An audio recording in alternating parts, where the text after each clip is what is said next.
What is missing in Colombia? William Ospina. Colombian writer, novelist, and critic born in Hervio, a municipality in the department of Tolima. What is missing in Colombia?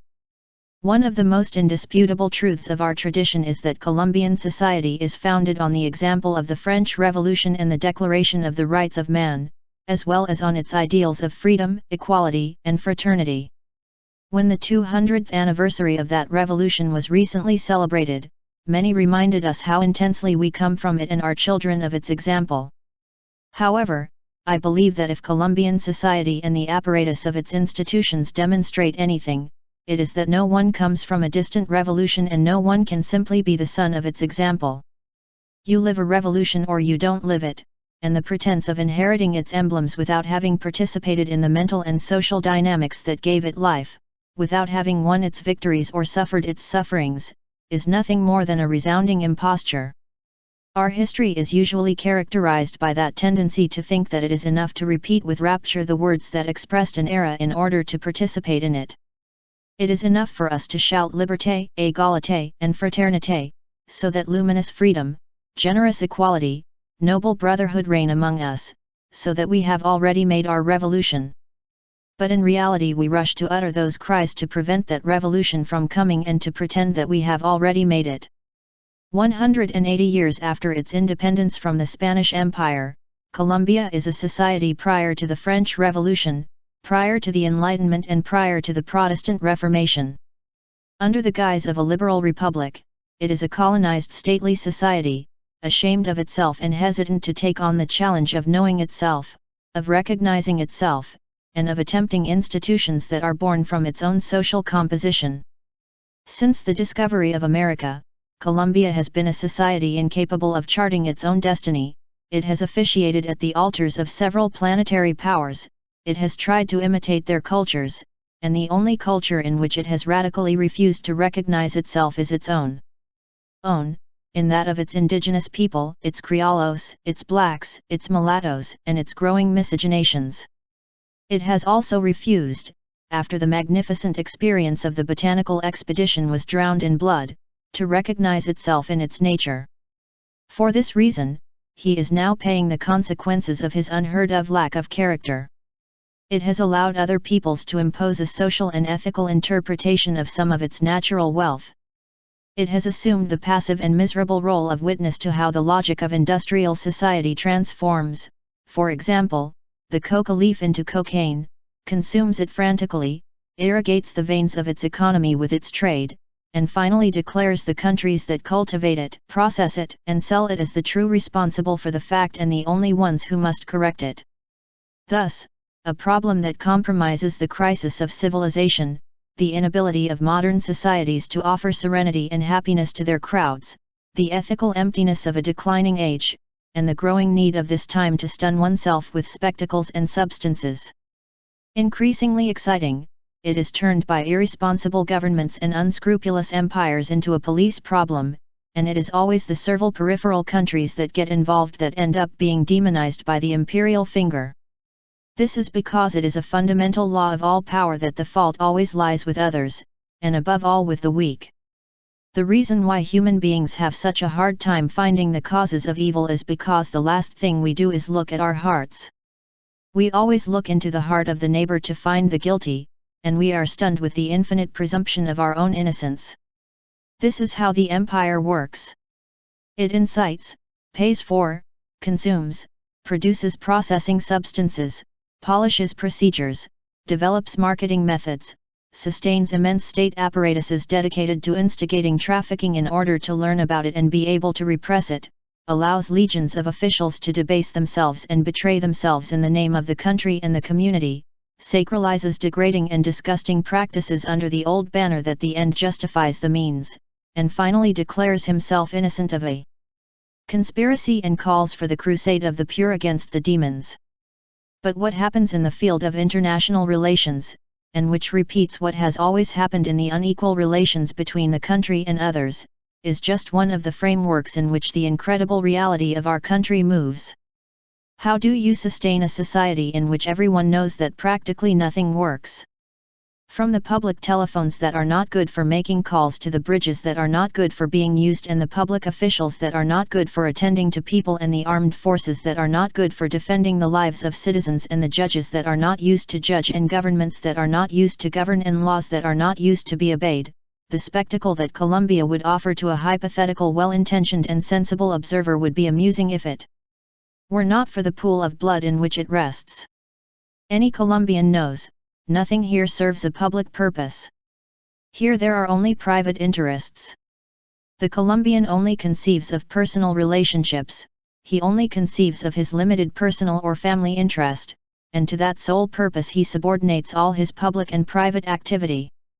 Words like homeland cause laughter in Colombia, and the only beings who believe in them, the soldiers who march singing to the war camps, are innocent victims who can only do for their homeland and die for it. All the others have set up a private business. And the most amazing thing is that the state itself is the private business of those who administer it at almost all levels. Woe to anyone who tries to moralize or set an example in such a cesspool of appetites. Woe to the official who tries to work efficiently, when all the others derive their security from a kind of tacit agreement to hinder everything and to allow the state to be nothing more than an organism that perpetuates disorder and social inefficiency. Of the Colombian state it can be said that it presents two absolutely contradictory characteristics. That is, it is a state that does not exist at all, and it is a state that exists infinitely. If it is about fulfilling the functions that universally correspond to the states, provide social security, provide protection to the citizen, guarantee health, education, public cleanliness, equality before the law, work, the dignity of individuals, recognize the merits and punish the faults, the state does not exist at all. But when it comes to vile things, looting the public treasury, running over the citizenry, persecuting street vendors, evicting the homeless, profiting from the community's assets and, above all, guaranteeing privileges, the state exists infinitely. Nothing has ever been seen more helpful to the powerful and more grown up with the humble than the Colombian state. And why? Because for a long time the state in Colombia has been simply an instrument to allow a narrow band of powerful people to own the country, to open up all opportunities and pave all paths for them, and at the same time to be the wall that prevents any social advancement, all transformation, all really generous sensitivity. The Colombian state is an absolutely anti-popular, stately, oppressive, and petty state, made to keep the great majority of the population in prostration and indignity. There is neither greatness nor true national spirit in him. Before, to verify this, one had to go to see how the towns of the Pacific coast, the towns of the interior of Bolívar, the agricultural regions, the lost villages remain abandoned. Now it is enough to walk the central streets of the capital. Now there is not a single field of reality in which we can say that the state is helping the nation, is formulating a purpose, is building a country. But where are the highways, where are the bridges, where are the railways, where are the shipyards, where are the ports, where is justice, where is social security, where is agriculture, where is employment, where is the security of the fields, where is the work of the state? Is this robbery, this meanness, this irresponsibility in all fields of life, the state to which we must bow down, and which we cannot criticize because we would be accused of attacking the institutions? I was taught as a child that all tyranny is disguised with the mask of respectability, but that it is easy to know when a nation is in the hands of a tyrant. If no one can expect solutions from him, if the entire country loses hope, if people are afraid to demand, to criticize, to fail. If impunity and misery reign, if the countryside is in the hands of the guerrillas, the cities in the hands of criminals, the economy in the hands of traffickers and relations with the world in the hands of the delegates of the empire, is that a nation-state? Is it not rather the shameful tyranny of a caste of irresponsible bureaucrats dedicated to flattering each other, the choreography of reciprocal bows of all the agents of corruption? Where is the immense national wealth that the specialized economic newspapers proclaim? Why does it benefit the community as a whole so little? What masquerade is this to which we give the name of institutions? But the most serious thing about all this, or perhaps the only serious thing, is not that we do not know where the great works, the great purposes, or the great examples are. The serious thing is that we do not know where the immense country that suffers from these political miseries is. No one complains, no one rebels. No one comes out in defense of the legitimate right to indignation. No one comes to repeat to us that Colombia was a great nation and that it was founded on great ideals. The town is silent. That he is poor, we know from the statistics. That he is out of work, we know from the statistics. That he has no protection, we know from the statistics. But where are those who claim, those who assert themselves, those who demand? Where are even those who ask? Nothing is heard. Silence and mist. Breaths of the arcane.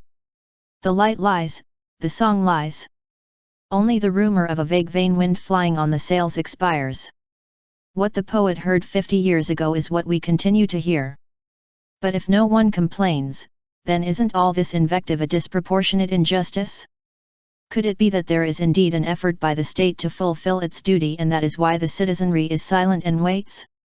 Aren't the big newspapers right when they say that this is an exemplary and patient people that knows how to understand the efforts of the ruling class to educate it, to cultivate it, to tidy it up?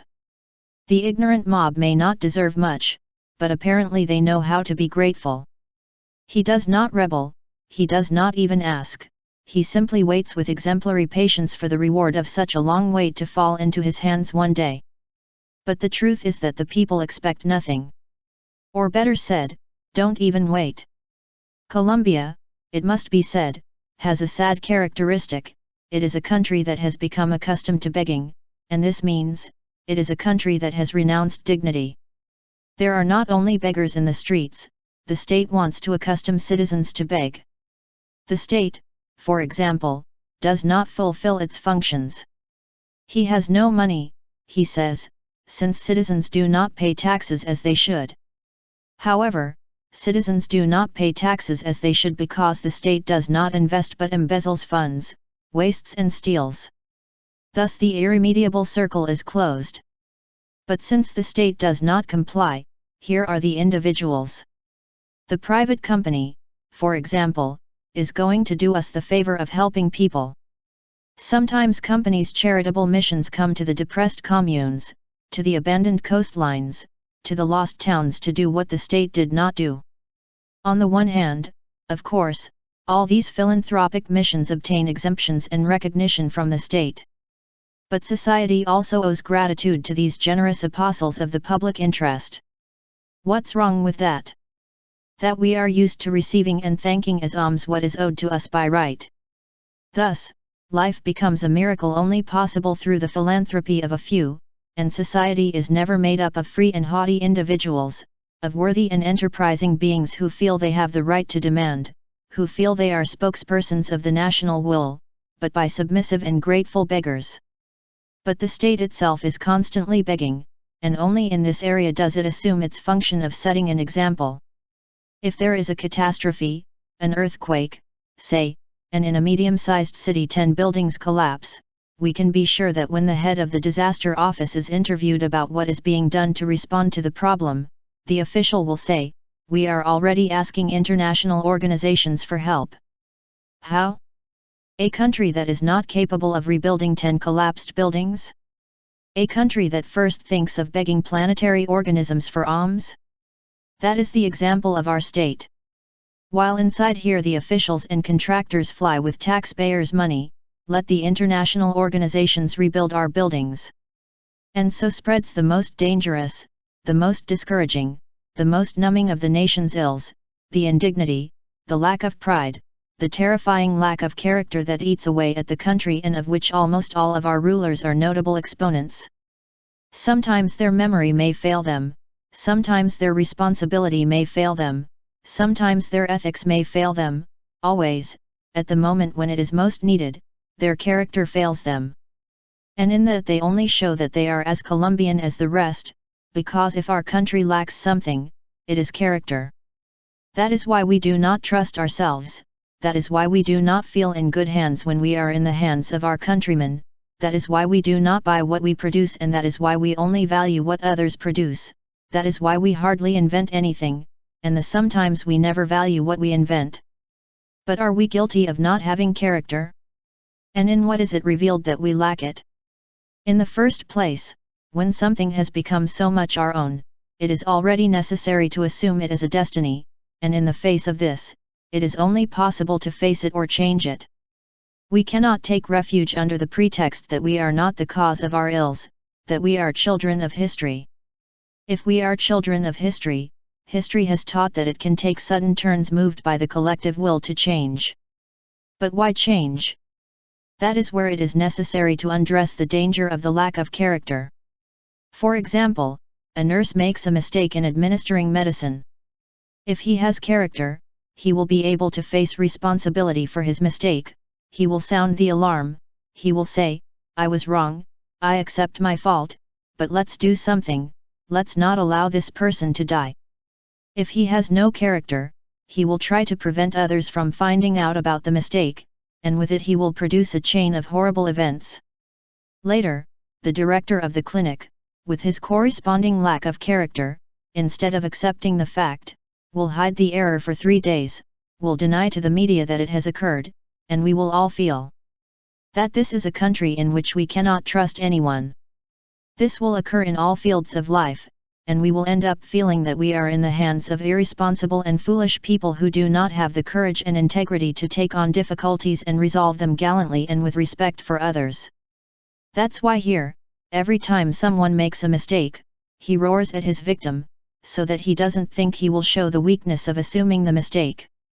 And if the other complains, he will become aggressive. Much of our aggressiveness is weakness and stupidity. Just as our cruelty corresponds to a painful lack of imagination. Have we then no virtue? I think we have many. But the truth is that we will only notice them when we recognize our shortcomings. One of them is simulation. It is a defect that is born of the feeling of inferiority. The young lady who travels to Miami feels that because she is Colombian she is naturally inferior to North Americans.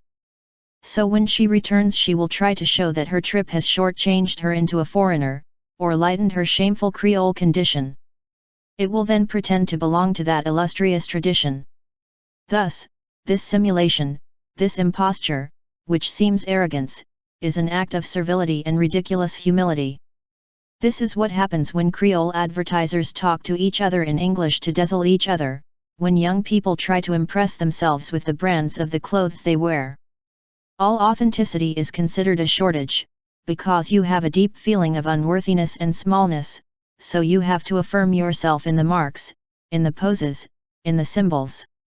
The young man who spends a few months in France will arrive visibly methodical, the one who spends a few in Germany will arrive severely systematic, and this in principle does not show learning ability or mental hospitality but the same old weakness of character.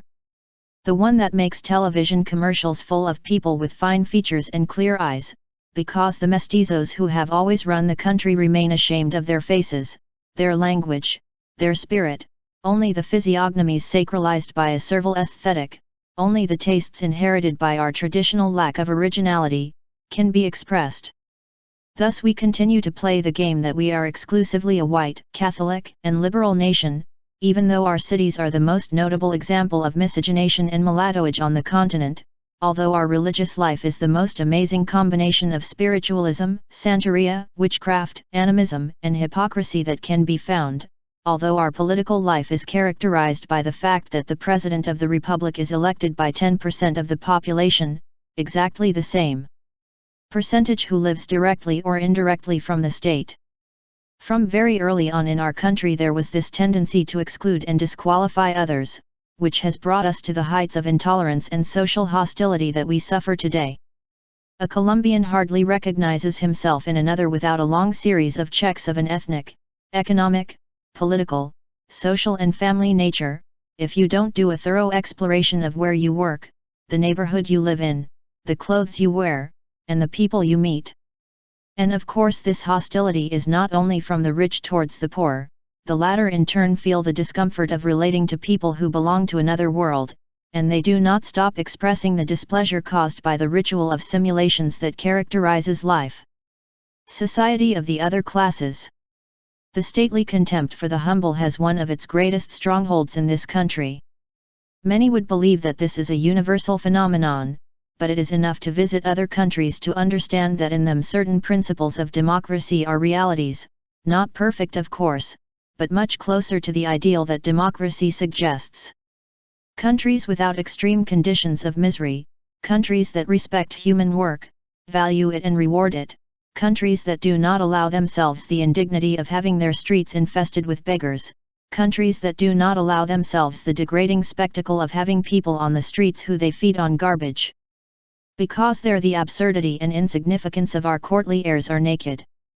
While in North America it is simply said the White House, to refer to the most powerful center of government on the planet, in this country the seat of government is still called palace, as we learned to say it since the days when the shadow of the Escorial gave gloom to our souls. And the governments do not feel ashamed that El Palacio is a few meters from the last well of human misery, La Calle del Carducho, where numerous human beings of those that are insensitivity called disposable. But perhaps what the governments want is to be seen in that symbol, power and scum coexisting in the same neighborhood, the caricaturefulness of our institutions. Traditionally, countries achieve an identification with themselves based on feeling that they are members of the same ethnic group, of the same tradition, based on the evidence of affinities.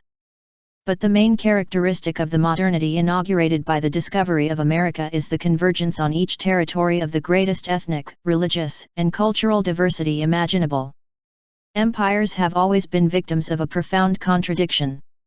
They seek to unify the world under a single power, but in this effort they tear particular cultures from their isolated niches and put them in contact with others. The result is not usually the dissolution of nations and tribes under the influence of official culture, but rather an exacerbation of nationalism. The Roman Empire failed in the attempt to unite humanity, following Alexander's motto, "One empire under one God." Local cultures never ceased to exist, and today, 20 centuries later, Europe is a continent as divided into particular cultures, traditions, and languages, as it was when the empire tried to prevail. Finally, the arrogant power of the emperors and the patricians succumbed to the migrations that the same power of Rome aroused. The splendid and turbulent capital became a magnetic center that attracted men and women from all corners, and this siege of the shores against the center of the empire is what we call its decline and fall. Something similar is happening today. The great contemporary empire, by exalting its model of life as a universal law, cannot prevent the credulous crowds of the planet from rushing towards the center attracted by the irresistible magnet. But the hordes of immigrants do not come to submit to the paradigms of civilization, they come eager to take advantage of its advantages without giving up their national peculiarities. Immigrants to the North American territory, for example, once sought to be Americans, to forget in the splendor of their new condition the hardships of their old homelands, the persecution and poverty. America was the kingdom of hope. Today no one ignores that the poor of the world arrive there, not because they are disappointed in their homelands of origin, which they carry more and more ardent in their hearts, but because they are driven by necessity. America is no longer a kingdom of hope but a kingdom of despair.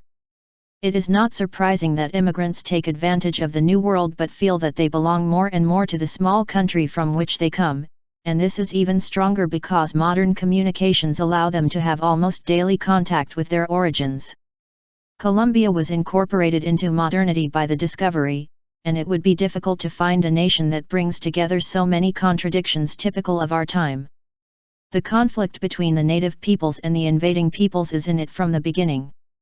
As this conflict did not lead to an extermination of the native population in the manner of North America, a third element in conflict arose, miscegenation, which, being the offspring of races that repelled and disqualified each other, did not become a synthesis but a new contender, incapable of identifying with himself and who always sought in the distant and in the illustrious his justification and his language. There are also the Afro-American peoples, whose parents arrived as foreigners and slaves. Their current children, theoretically freed from slavery, continue to be regarded as foreigners by the rest of society, and have not yet undertaken a great takeover of the world to which they inalienably belong. But in addition to ethnic conflicts, emphatically denied by the establishment, although they are obvious in 1,000 different ways in daily life.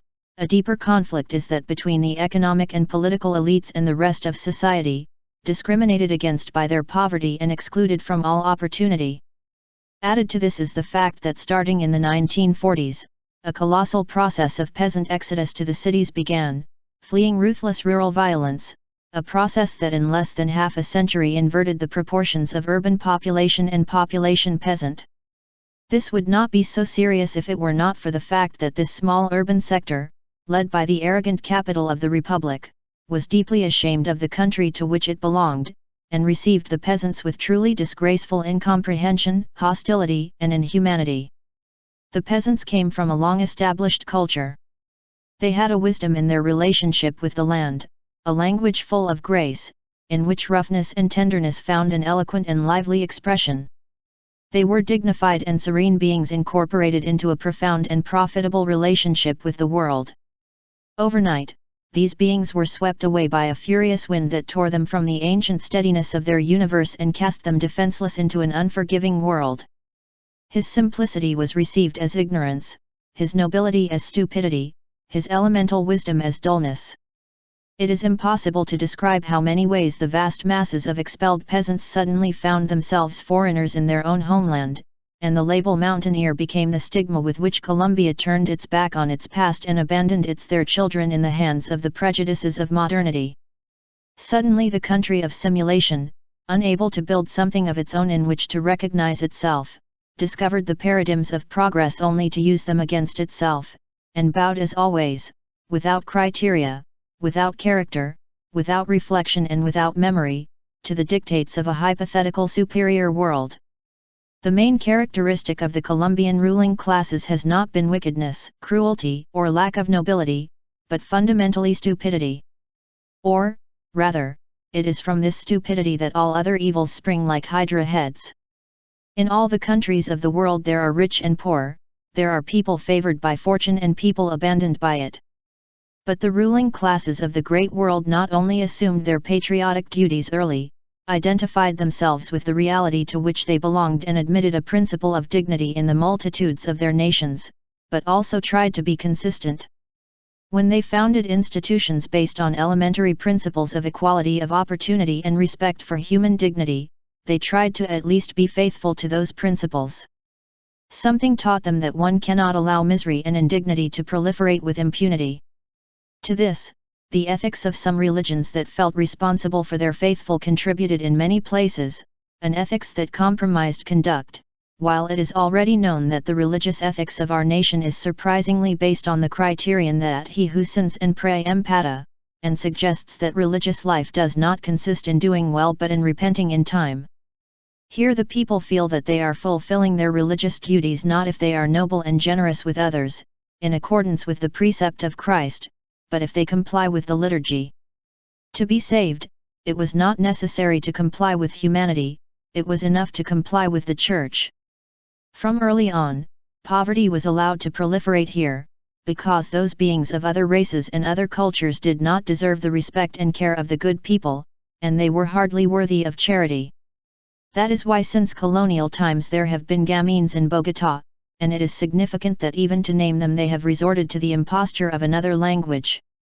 Calling them that, French style, not only legitimized their existence, but also established a cultural distance with them.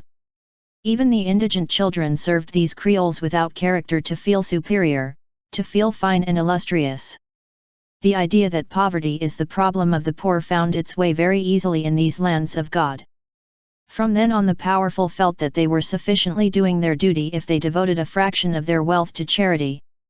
But the state existed from the beginning to defend privileges, and despite proclaiming its republican and revolutionary roots with bugles, it was already that two-faced monstrosity that it would continue to be for centuries. He had a face to serve the powerful, made of deference and servility, and another, made of arrogance and ferocity, to dispatch the poor. The sensible castes of other nations understood that to allow misery to spread is to fuel an extreme danger. Poverty is not a problem for the poor, it is a problem for all of society, and Bernard Shaw said many decades ago that to allow misery to exist is to allow the entire society to be corrupted. That insensitivity, that selfishness, that lack of commitment to others will not charge us in hell, they are charging us here, on earth. By allowing there to be miserable, helpless beings who grow in hunger, in indignity, and in uncertainty, everything else is ruined. It's not that the poor can't live in this country, it's that the rich can't live either. To allow extreme poverty to exist is to make the fences grow around the residences, the locks multiply, and an army of private security guards is necessary. It is to make the children no longer able to go to school in peace, that they cannot confidently go out to the parks. The resounding stupidity of the owners of the country has finally meant that they cannot be the owners of the country either, that the streets are no man's land, that we all feel sitting on a powder keg. Now, at last, those who have always profited from national miseries, those who even made their business out of the poverty of others, begin to feel that something stinks in Denmark and rush to look, as always, for the culprit. They will take time to understand, like Oedipus, who is responsible for the plagues in Thebes. An incredible stupidity made it so that nobody can finally enjoy what they have, and the country of selfishness, pettiness, and exclusion devours itself while wondering why, if we all dream of happiness and prosperity, we see ourselves sunk in uncertainty and drowned by evil. So we get agitated pointing out the evil outside of us, in the lack of values of others, in the loss of republican virtues by the rest, in a satanic conspiracy of evildoers, because we are not capable of looking at our hearts. Chesterton said that the good does not consist simply in refraining from doing evil, that the good cannot be a merely negative and passive virtue, that the good must be something that works, something perceptible by its fruits, just as white is a color and not a simple absence of color. That is why I said at the beginning that the worst of Colombia's ills is not what is seen but what is not seen.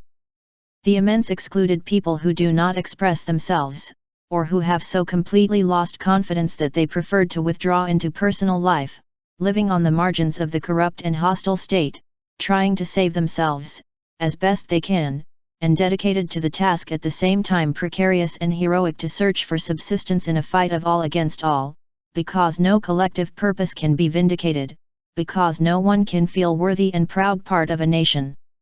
This is understandable to the extent that the national rhetoric debased all the language of the great causes, wasted all those enormous words, those illustrious abstractions, until turning them into symbols of treason and imposture.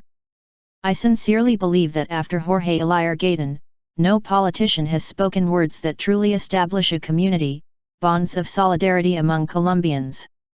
Since then, Colombia continues to dismiss its hopes in cemeteries and now, as a high symbol of the time, does not believe in anything.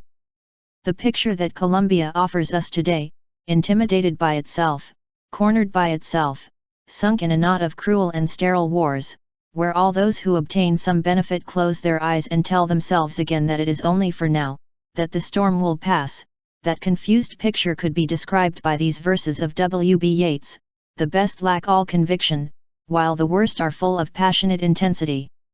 Yes, the problem with Colombia is the inability to react, the loss of trust, the loss of hope, the overwhelming lack of character that makes us make the mistake of reaching out to the society we have, and instead of acknowledging it, let's close the eyes, denying ourselves the difficult but promising transformation that history is demanding of us. Only when the great multitudes of this country, including the leading sectors that are capable of changing their foolishness for something more intelligent and more practical, are filled with the conviction that the country would be better if we stopped impostures, simulations, and exclusions, only when the dejected and distrustful country is filled with the passionate intensity that today only those who live from war and chaos have, will we become worthy of a different destiny, and will we be able to change this chorus of useless complaints that is heard everywhere, for something happier and more fruitful. We would like public telephones to be used to make calls, that the means of transport work, that the highways serve to be transited, that they be correctly signposted so that the most elementary trip does not cost us so much work, that the technology we use consult the country in which it is applied, and thus the roads do not sink because of this or crack because of that, that the products of our nature be known and used in a reasonable way, that we do not allow other peoples and other prejudices to dictate how we manage our wealth. Let justice work. But for this it is necessary to know how we are and what we can commit to in a social contract. We have been disobeying perfect codes for centuries, transgressing admirable regulations and boasting of the perfection of institutions that no one respects. We would like the bridges not to fall. That the armed forces serve to defend the life, honor and property of citizens. That we really had the right to work. That work, as Jorge Eliar Gayton wanted, was as highly valued among us as in those peoples we admire so much and from whom we learn so little by giving ourselves only to vain simulation. We would like to live in a country of dignified people, where poverty does not mean social contempt or moral misery, where the state strives to dignify the population, where the police have something better for the poor than clubs and learn to be the servants of the community, instead of the arbitrary powers that they are now forced to be. We would like to find worthy and serene peoples throughout the incomparable national geography, that the best that we are emerges in our faces, that nobility, that hospitality, that familiarity that always characterized our peasant towns and that still encourage under the tensions and violence of modernity, do not die. We would like to see the railways, the shipyards, the ports, see the coastlines favored by a truly national and truly respectful state. And we would like the Colombian state, which has already forced the nation not only to live without incentives and without protection, but also to live in spite of its institutions, to become a state that is minimally effective in basic matters of public interest that concerned, would cease to be an instrument to defend privileges and guarantee inequalities, and would give us, as Borges wanted of every state, a severe minimum of government. In Colombia today it is not about building an infinitely powerful, interventionist and annoying state, since society has fortunately learned to live without it, but about dismantling the iniquity of an anti-popular and abusive state, changing it for a simple but respectable administration and active, that serves society to unfold its possibilities and to face the rich and unruly nature that has corresponded to us. A state that finally resembles the country, and that is directed by a national will. But for that to happen, the state of privileges, simulations, and impostures, the state of corruption and looting, of insensitivity and disrespect for the citizen must disappear absolutely and does not deserve the slightest consideration. Its officials, its authorities, and its politicians are just the product of the bad habits of a long history, they are not the cause but the consequence of the state that exists, just as the state is the consequence of the society that we are and that must change if we want to survive. Thus, it is clear to me that it is not the state that can change society, but on the contrary, society that must change the state, not only its administration and officials, but also its structure and logic. But for this, society itself must become another, and only from non-state social initiative can that new society come out, whose foundation is the moral seed that is in everyone, and the dissatisfaction and boredom that the entire society already feels. Colombia today is a country where the poor cannot eat, the middle class cannot buy and the rich cannot sleep. Only by changing our way of being together, only by summoning the dignity of millions of beings and urging them to be the country, its face, its spokespersons, and its purposes, only by finally giving their place in history to the majority excluded and degraded by an amazing arrogance, we can look forward to a country where it is once again a source of pride and greatness to live and die. What modern societies teach us is that we are all in the hands of everyone. For how long will the privileged resign themselves to paying for their privileges with anxiety, advancing through the avenues between clouds of bodyguards, just because the country in which they were born has ceased to be a homeland and has bristled with enemies? How long will it take them to understand that something is wrong with the social order if the elderly cannot walk calmly through the parks, if the accidental disappearance of a child in a shopping center produces an indescribable horror? Our world has become rarefied, but how can we be surprised if its history has been a growing process of expropriation, not only of material assets but of the dignity and the very human condition of legions and legions of beings? If the officials of the state commit crimes, if the trustees of public faith loot the treasure, if those in charge of defending the law and watching over His Majesty do not feel subject to it and violate it at will, how can we demand that they behave like citizens? Those who grow up in abandonment, formed in bitterness and resentment, those who have nothing to thank society for, those who do not expect anything from it. It is easy to unleash censure and disapproval, but a decent country is no longer something that is owed to us for justice, but rather something that we have to deserve for our actions. As a friend recently told me, starting from scratch would be easier. If the task were to change the government, or change the officials, or change the state, everything would be relatively easy. It would be a problem of electoral campaigns, or of moralizing campaigns, or at most of great constitutional changes. But what is required is something broader and at the same time more subtle. It is to change that mode of our being that is the substratum on which all the disorder of our nation rests. And the main legacy of our being Colombian has to do with what most clearly typifies us from the beginning. The most urgent task of humanity in general is the task of recognizing oneself in the other, the task of assuming difference as a wealth, the task of learning to relate to others without requiring them to bend to what we are or assume our truth. In the face of the fascisms that are resurfacing today in so many places on the planet, this urgency arises to ensure that the diversity on which life itself depends persists in the world. The triumph of a single model, of a single path, of a single truth, of a single aesthetic, of a single language, is as great a threat as the triumph of a single species or in the plant kingdom would be in the animal kingdom. The triumph of a single tree or a single fern.